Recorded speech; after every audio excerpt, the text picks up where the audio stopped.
sauver.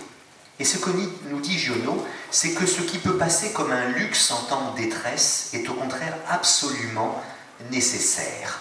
Un petit parfum, un petit baluchon où on met des choses auxquelles on croit, 3 parfums auxquels on croit, eh bien c'est ce qui permet de se sauver, de ne pas se perdre en bordure du Cap Horn, dans la jungle ou dans le désert de Gobi.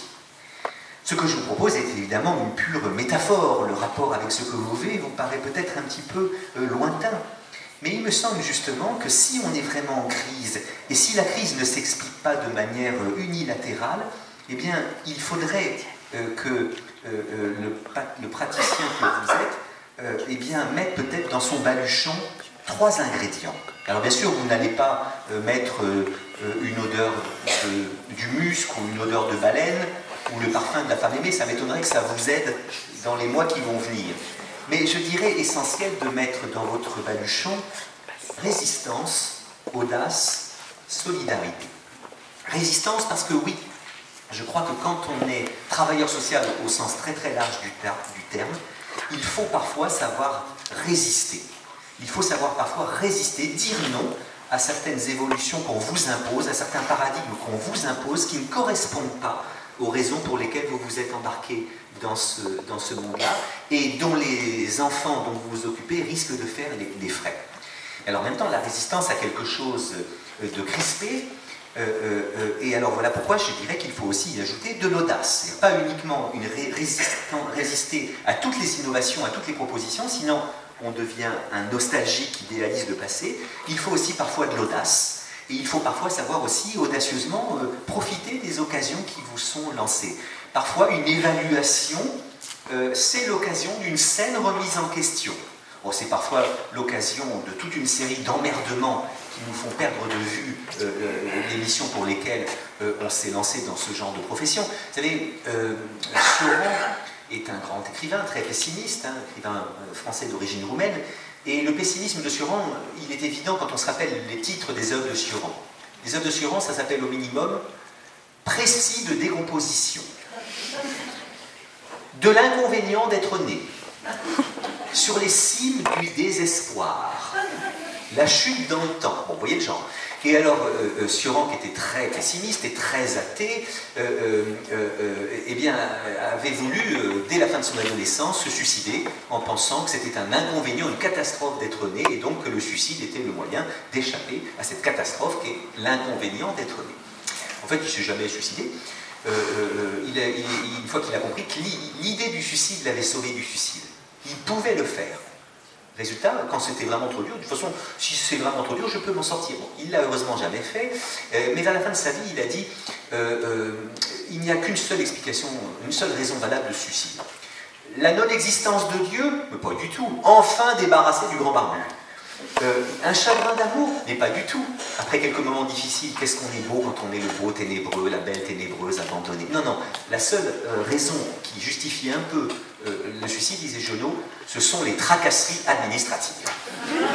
Et Giono disait, vous savez, il était réfugié roumain en France, il lui arrivait de faire la queue toute une matinée, et puis à midi, paf, ça fermait, il fallait recommencer l'après-midi. Ou alors il avait 18 papiers, il manquait le 19e, il fallait tout recommencer. Eh bien, il est vrai que la paperasserie et les tâches administratives prennent une place enfin, de plus en plus conquérante dans nos professions, qui font que parfois, l'évaluation, on a l'impression que le moyen est devenu une fin en soi. Ça devrait être un moyen au service de cette belle fin qu'est accompagner mieux encore les plus fragiles des êtres qui en ont besoin. Mais parfois, le moyen s'érige en fin en soi, vous voyez, et tout le temps passé à remplir ses grilles, et parfois du temps perdu pour vraiment être à leur côté. Le fait que le moyen s'érige en fin en soi, l'érection du moyen en fin, c'est une histoire très ancienne, c'est une histoire aussi vieille que celle de Lucifer. Vous savez que Lucifer, c'était le plus beau des anges. Et que son nom indiquait assez, résumait assez sa fonction angélique, car Lucifer, c'est celui qui porte la lumière. Lux lucis, la lumière, des lucioles, et Féro, porter. Donc Lucifer, c'est le porteur des lumières. Et en un sens, tous les anges devraient ou pourraient s'appeler Lucifer. car what is the angel's job? Sinon to put the light from God to the human being. Je suis nul en anglais et j'essaie de progresser parce que des fois on est obligé pour écrire dans les revues internationales. Bon, alors pardon, je prends en notable.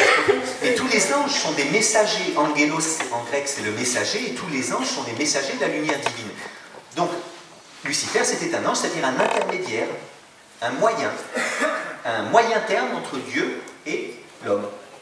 Mais un jour, il en a eu assez que les hommes ou les femmes, rassurez-vous, je ne vais pas me lancer dans une discussion sur le sexe des anges à ce moment de votre journée, mais